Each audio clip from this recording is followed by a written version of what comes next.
Alô, galera, o que houve de fato durante o embarque da delegação do Santos a Curitiba na última sexta-feira? O que houve com Marcos Leonardo, que teria cometido vários atos de indisciplina? Eu conversei nesta segunda-feira com o empresário do jogador que deu a versão de Marcos Leonardo. Eu vou falar sobre isso. Vou falar também como está o ambiente entre os jogadores do Santos, como está o ambiente da comissão técnica, como está o ambiente dentro do departamento de futebol. Tudo isso em detalhes depois da vinheta.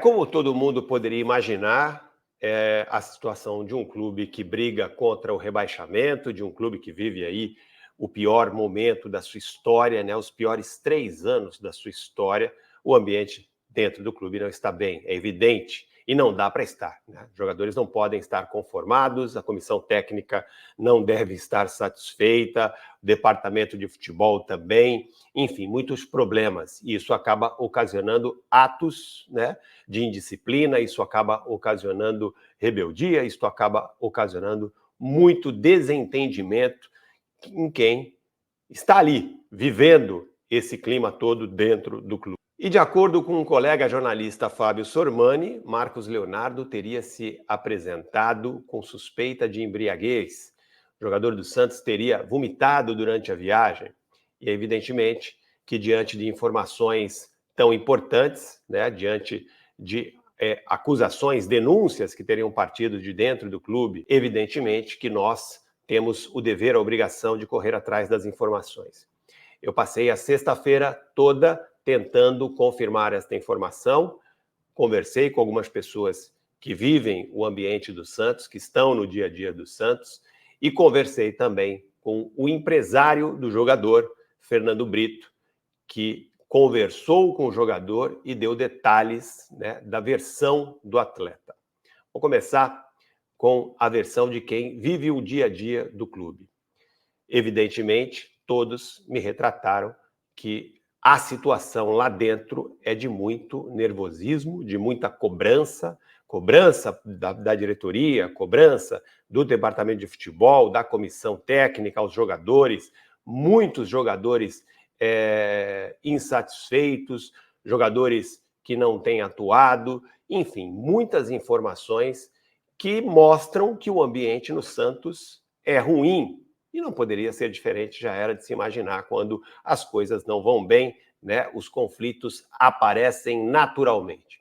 Sobre a situação específica de Marcos Leonardo, de acordo com o empresário do jogador, Fernando Brito, Marcos Leonardo, sim, chegou atrasado na sexta-feira para o embarque para Curitiba, mas ele não foi o único. Outros jogadores chegaram atrasados, cerca de 25 minutos, meia hora. Não foi só Marcos Leonardo.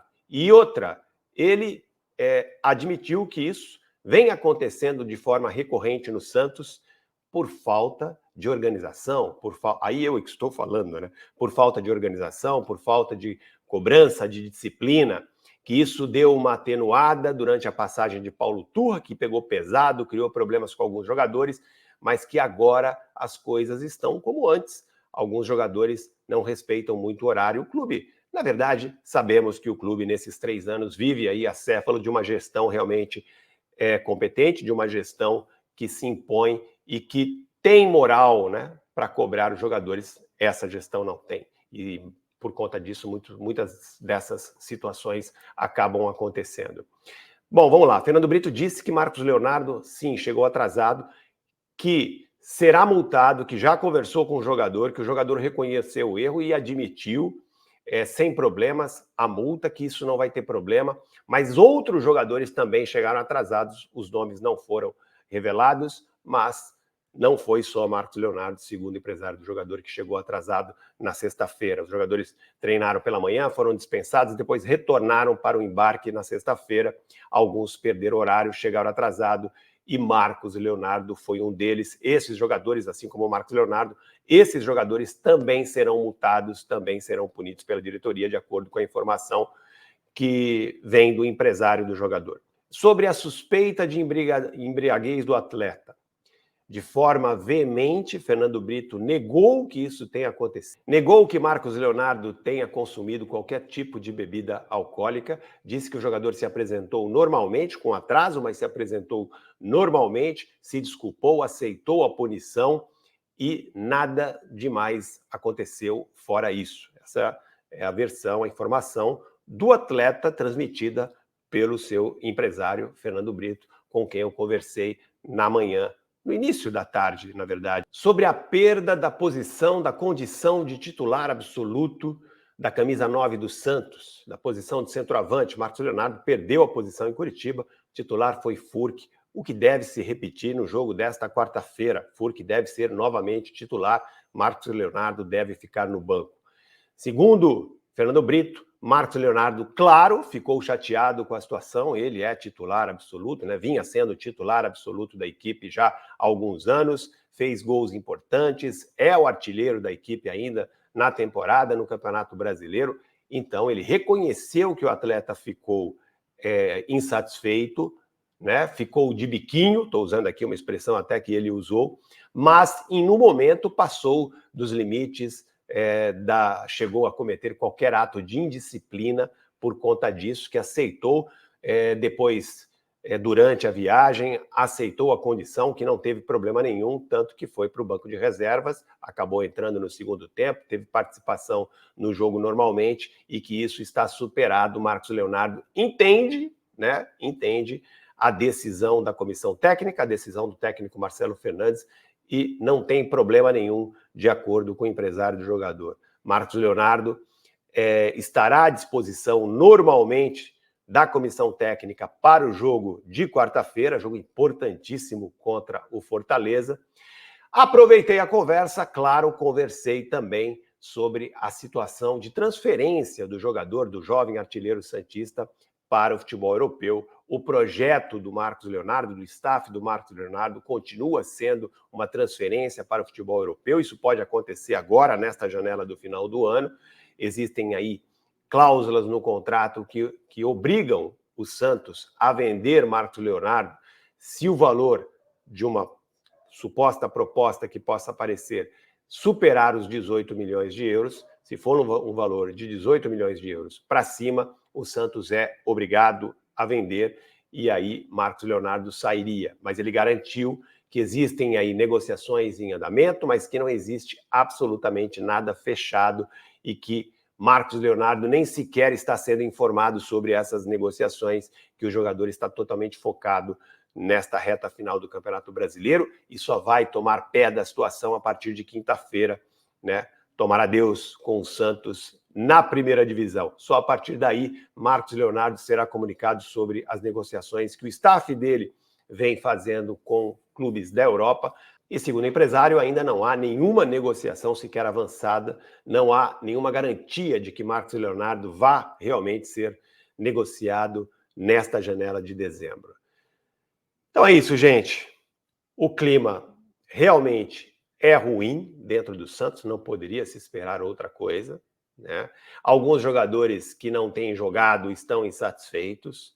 Marcos Leonardo ficou insatisfeito com a perda da posição, mas aceitou, não cometeu, segundo o empresário, nenhum ato de indisciplina por conta disso, que ele vai pagar pelo erro por ter chegado atrasado, junto com outros jogadores, todos serão multados, que isso não será problema, que o jogador acatou a decisão da diretoria normalmente, mas nada além disso aconteceu, de acordo com o empresário do jogador, Fernando Brito. Essas são as informações que eu tenho para trazer para vocês. O ambiente é pesado, muita cobrança, muita insatisfação, nervosismo, ambiente natural de um time que luta contra o rebaixamento. Tá certo, gente? O Santos deve ter aí um time com algumas modificações. O time de quarta-feira deve ser modificado ainda. O treino principal deve acontecer nesta terça-feira para que ele estude aí algumas possíveis mudanças. João Basso tem chance de voltar ao time titular. Furque vai permanecer como titular no ataque. Marcos Leonardo continua no banco. O Dodô deve ser novamente lateral esquerdo. Enfim, são aí mudanças possíveis que podem acontecer, né? Especialmente a volta do João Basso, a volta de Lucas Lima. Lucas Lima deve ser titular também nessa partida, até porque o Santos perdeu o volante Rodrigo Fernandes, que tomou o terceiro cartão amarelo e está suspenso. Então, Lucas Lima deve ser o substituto, até porque o Santos pretende colocar em campo uma formação mais ofensiva. Com a entrada de Lucas Lima, o Santos passa a ter um meio de campo aí mais criativo, com Tomás Rincon, Jean Lucas, Nonato e Lucas Lima. Esse deve ser o meio de campo do Santos para o jogo contra o Fortaleza. Na frente, Soteldo e Furque. Nas laterais, Lucas Braga e Dodô. Messias e João Basso devem ser os titulares da defesa. Joaquim, infelizmente, tomou o terceiro cartão amarelo, assim como Rodrigo Fernandes, também está fora do jogo contra o Fortaleza. Esse deve ser o time do Santos para a partida decisiva, talvez uma das partidas mais importantes da história do Santos, a partida desta quarta-feira, porque depende desse jogo, especialmente a manutenção do Santos na Série A do Campeonato Brasileiro. Se o Santos não quiser contar com tropeços de outras equipes, tropeços especificamente de Bahia e de Vasco, que vão enfrentar Atlético, Mineiro e Bragantino, respectivamente, se o Santos não quiser contar com tropeços dessas equipes, o Santos tem que vencer o Fortaleza. Vencendo o Fortaleza, independentemente dos outros resultados, o Santos garante a sua permanência na Série A e, quem sabe, até pode conseguir uma vaga de Sul-Americana, isso se o Botafogo vencer o Cruzeiro na última rodada. Então é isso. Jogo importantíssimo para o Santos. Tomara que o Santos acorde, volte a jogar, né, o melhor que jogou nesta temporada, jogos como aconteceu nos jogos com Palmeiras, Flamengo, Bahia, fora, enfim, exemplos que o técnico Marcelo Fernandes usa, né, vive usando para justificar que o trabalho continua bom. No entanto, nenhuma dessas vitórias, que foram importantes, sim, mas nenhuma delas vai adiantar, nenhuma delas será útil caso o Santos não consiga vencer o Fortaleza e seja rebaixado para a segunda divisão pela primeira vez na sua história. Tá certo, gente? Deixa o like, compartilhe o vídeo, ative o sininho das notificações e se inscreva no canal. Tá bom? Grande abraço a todos, valeu, até mais, tchau!